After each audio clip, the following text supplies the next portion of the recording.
नमस्कार दोस्तों, बोर्ड परीक्षा यूट्यूब चैनल में आपका हार्दिक स्वागत है। आज का ये वीडियो कक्षा 12 से संबंधित है और हम एनसीईआरटी की मेन बुक मैथमेटिक्स को सॉल्व कर रहे हैं।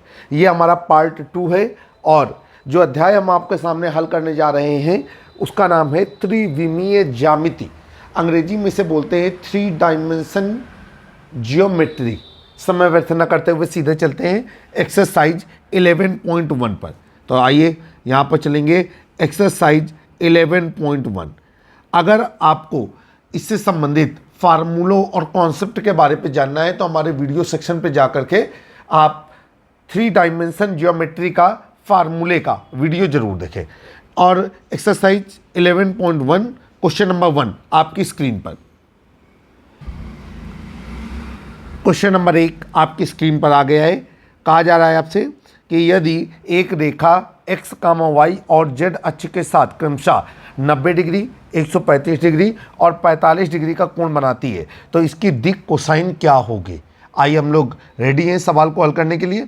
यहाँ पर हम लोग लिखेंगे माना रेखा की, ठीक है, दिक् कोसाइन L, M, N है। यहाँ पर नोट डाउन करेंगे, माना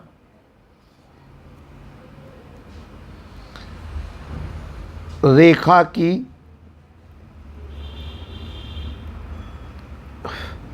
दिक् कोसाइन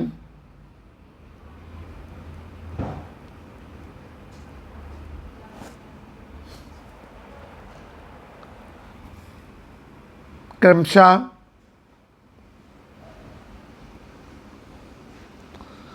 L, M, N है। इतना हमने नोट किया। वह रेखा x, y, z अक्षों के साथ क्रमशः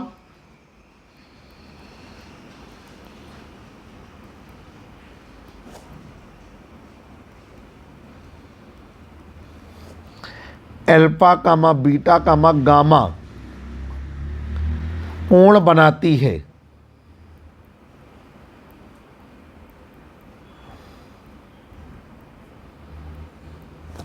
चलिए भाई, अब इस सवाल को हल करते हैं। यहां पर नीचे लिखेंगे प्रश्नानुसार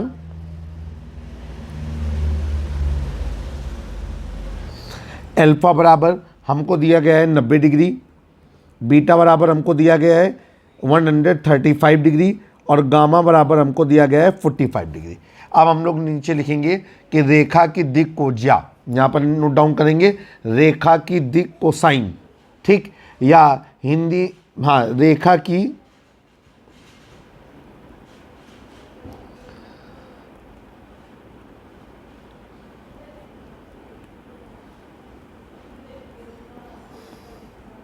दिक् को ज्या या दिक् कोसाइन। और ये हो गया आपका L बराबर होता है हमारा कॉस अल्फा। अल्फा का मान रख देंगे L बराबर कॉस 90 डिग्री और हम यहाँ पर बताएंगे कि कॉस 90 डिग्री का मान होता है हमारा 0। तो L बराबर हो गया हमारा 0। अब M बराबर हो गया आपका कॉस 135 डिग्री, ठीक।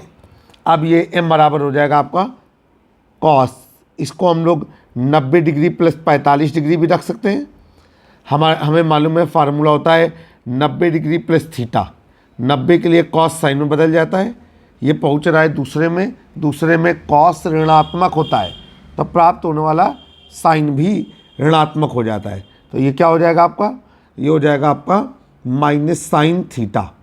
तो ये हो गया आपका M बराबर माइनस साइन 45 डिग्री और M बराबर फार्मूला लगाएंगे, साइन 45 डिग्री का मान होता है आपका 1/√2। तो ये हो गया -1/√2। फिर आगे चलेंगे। अब N बराबर हो गया आपका कॉस गामा। आइए गामा का मान रख देते हैं। तो N बराबर कॉस, गामा की वैल्यू है 45 डिग्री।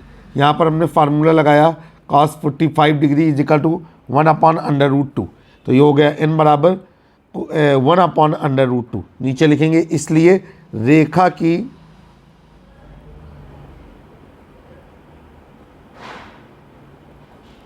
दिक् कोसाइन बराबर, और ये हो गया आपका L, M, N।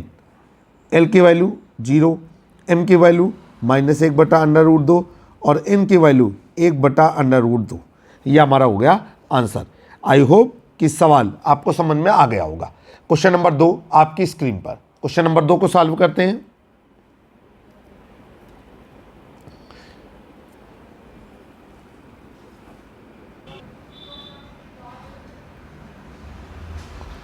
Question number 2 में है कि एक रेखा की दिक् कोसाइन ज्ञात कीजिए जो निर्देशाक्षों के साथ समान कोण बनाती है।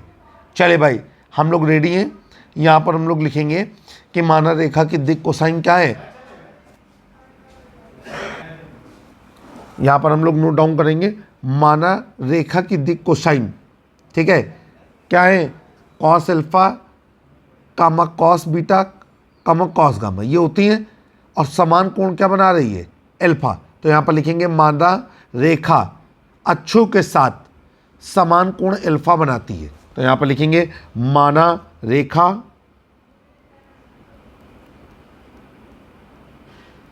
अक्षों या निर्देशाक्षों अक्षों के साथ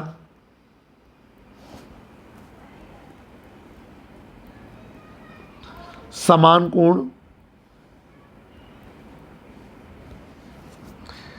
अल्फा बनाती है। इतना हो गया। अब हम लोग नीचे लिखेंगे इसलिए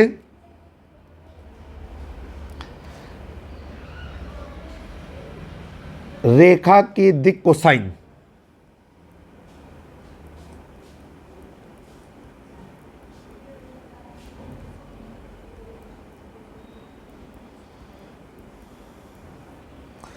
और वो हो गया आपका L कामा M कामा N।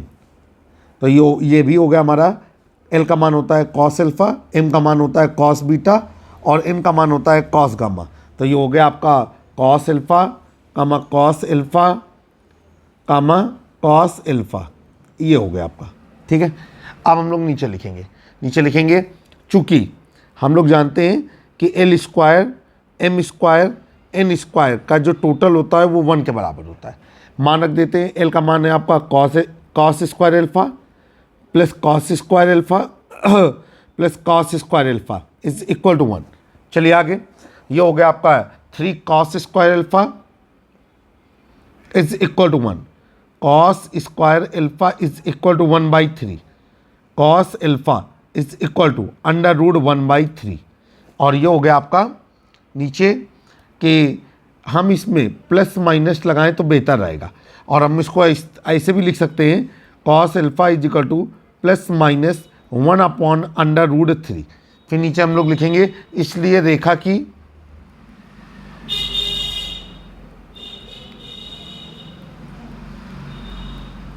दिक् कोसाइन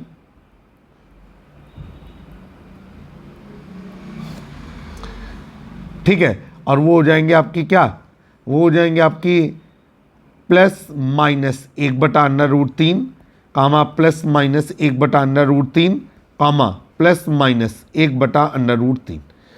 उत्तर ये आपका आंसर है। आई होप कि सवाल ये भी आपको अच्छा लगा होगा। क्वेश्चन नंबर 3 आपकी स्क्रीन पर।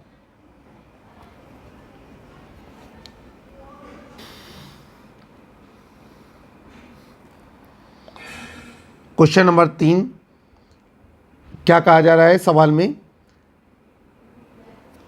आपसे कह रहा है कि एक रेखा के दिक् अनुपात 18,12,4 है, इसकी दिक् कोसाइन क्या है। तो जैसा कि आपने सवाल पढ़ लिया है कि एक रेखा के दिक् अनुपात 18,12,4 है, इसकी दिक् कोसाइन क्या होगी। चलिए सवाल को हल करने के लिए हम लोग तैयार हैं। हम लोग अपने मन से यहाँ पर सोचते हैं, सवाल को एक बार फिर से देखते हैं। यदि एक रेखा के दिक् अनुपात 18,12,4 है तो इसकी दिक् कोसाइन क्या होगी। चलिए भाई सवाल को हल करते हैं। अब हम लोग क्या करेंगे कि दिक् अनुपात हम लोग मान लेंगे और दिक् अनुपात हमने माना कि A, B, C है। तो यहाँ पर लिख लेंगे माना रेखा के दिक् अनुपात माना रेखा के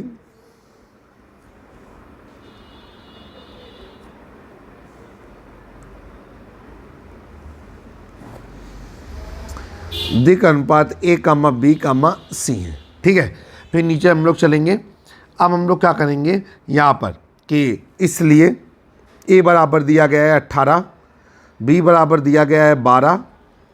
देखिए भाई, जो B का मान A का मान दिया गया है यहाँ पर 18 नहीं -18, तो हम यहाँ पर भी माइनस लगाएंगे।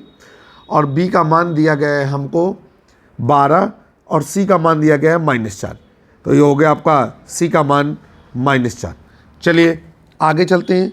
अब यहाँ से हम लोग √A² + B² + C² का मान निकालेंगे। तो नीचे लिखेंगे इसलिए √A² + B² + C² बराबर √A का मान रख देंगे। A का मान है 18, तो ये हो जाएगा 18 का स्क्वायर, B का मान है 12, 12 का स्क्वायर, C का मान है -4, तो -4 का स्क्वायर। अब आगे चलेंगे। √18 × 18 324 और 12 × 12 144 और -4 × -4 16। देखिए, जब हमने सवाल आपको बोला था तो 18, 12 और 4 बोला था, लेकिन टाइपिंग एरर है। हम सामने किताब भी खोल के रखते हैं और वहाँ पर था -18, 12 और -4, तो हमने उसके अनुसार इसको बदल लिया था।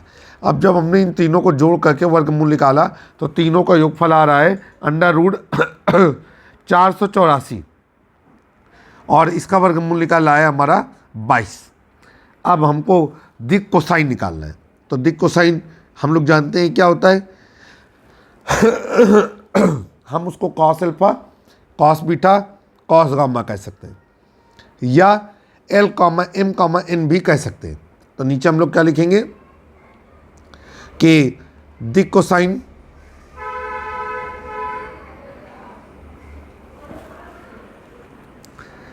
इसलिए दिक् कोसाइन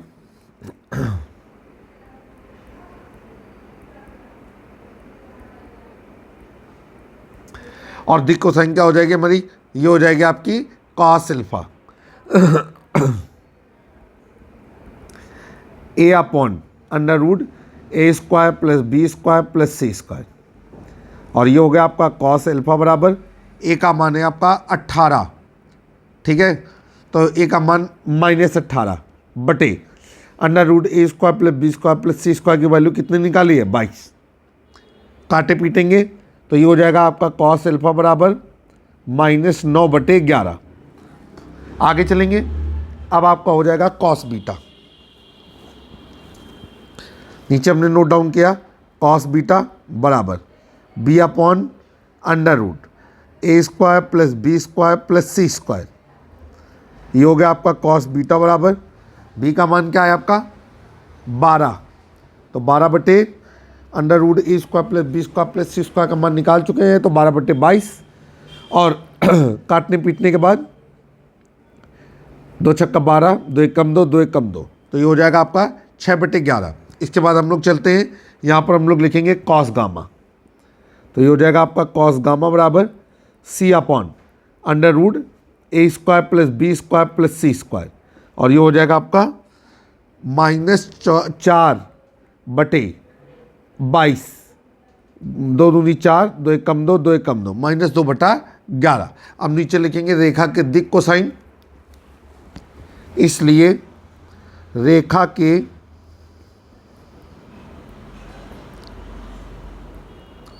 दिक् कोसाइन, और वो होगा हमारे cos alpha, cos beta, cos gamma, और ये रहेगा -9/11, -6/11, -2/11। ये आपका आंसर है। तो आशा करते हैं कि आपको सवाल समझ में आ गया होगा। अब हम चलेंगे क्वेश्चन नंबर 4 की ओर। क्वेश्चन नंबर 4 आपकी स्क्रीन पर देखते हैं क्वेश्चन नंबर 4 क्या कह रहा है।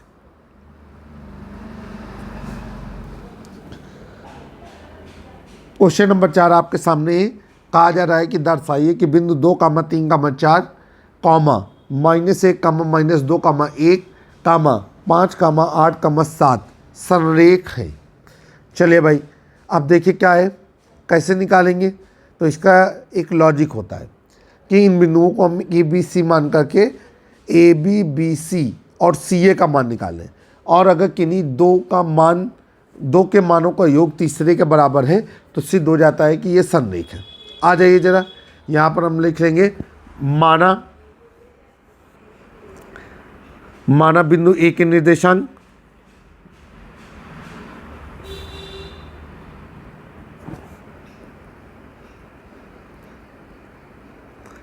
और वो है आपके 2, 3, 4। बिंदु बी के निर्देशांक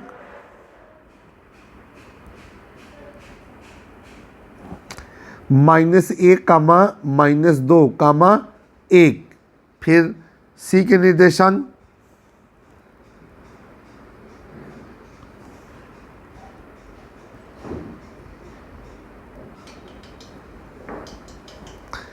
और ये हो गया आपका 5, 8, 7।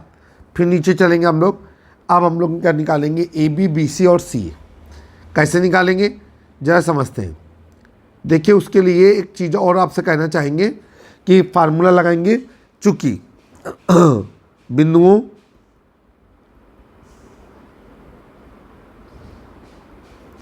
x1, y1, z1 व x2, y2, z2 के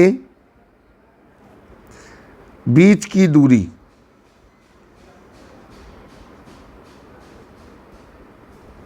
और वो हो गई d बराबर √x2 - x1 का whole square plus y2 - y1 का whole square plus z2 - z1 का होल स्क्वायर। चलिए आगे चलते हैं। यहाँ पर लिखेंगे इसलिए बिंदु ए 2, 3, 4 हुआ बिंदु बी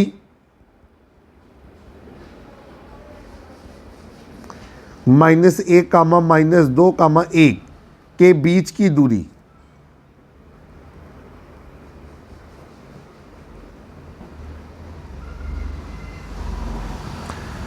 x1 बराबर 2, y1 बराबर 3, z1 बराबर 4, x2 बराबर -1, y2 बराबर -2 और z2 बराबर 1। अब ये हो जाएगा, इनके बीच की दूरी कहलाएगी ए बी। तो ए बी बराबर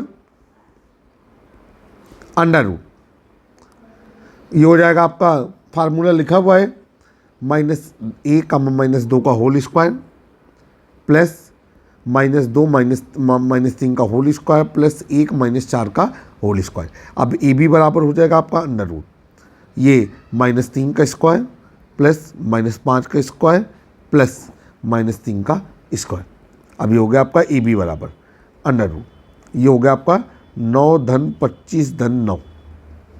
ए बी बराबर √ देखिए भाई 25 9 9 18 18 और 25 जोड़ेंगे तो कितना आएगा आपका, ये आपका आएगा 43। तो ये हो गया आपका √43। आगे चलेंगे। अब नीचे हम लोग लिखेंगे बिंदु बी व बिंदु सी के बीच की दूरी। चलिए उसको नोट डाउन करेंगे। तो लिखेंगे बिंदु बी -1, -2, 1 व बिंदु सी है 5, 8, 7 के बीच की दूरी।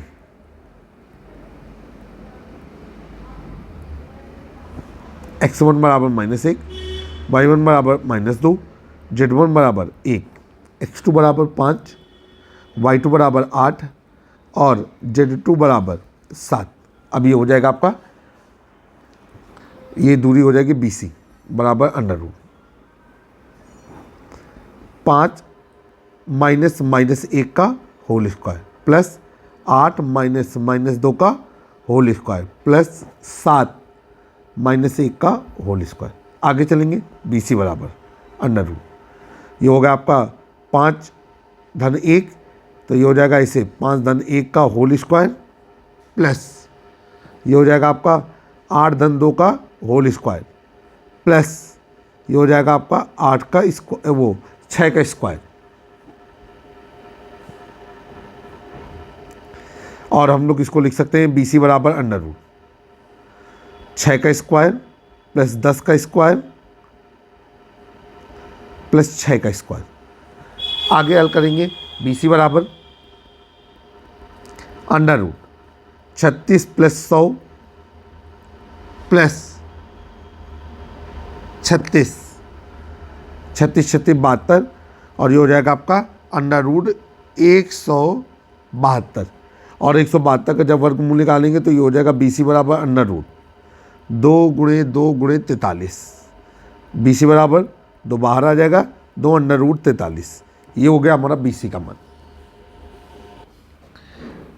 अब हम आगे चलेंगे और लिखेंगे बिंदु C। C के निर्देशांक है हमारे पास कितने 5, 8, 7। हुआ बिंदु A और बिंदु A क्या है 2, 3, 4 के बीच की दूरी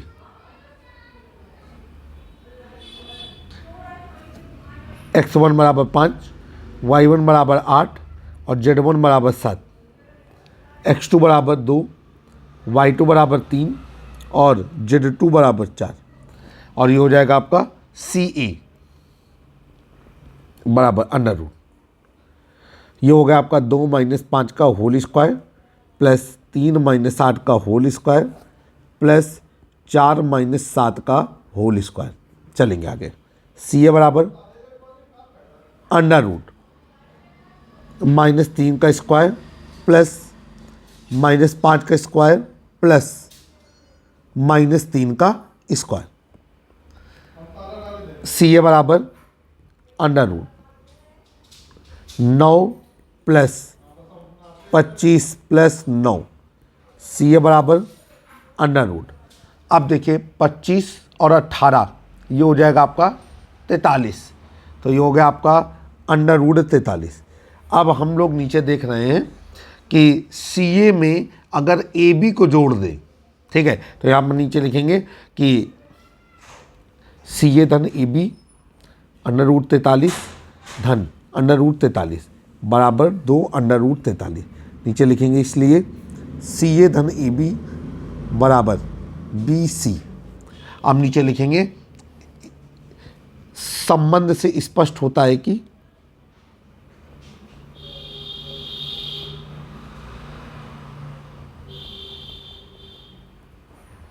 बिंदु A, B, C संरेख हैं।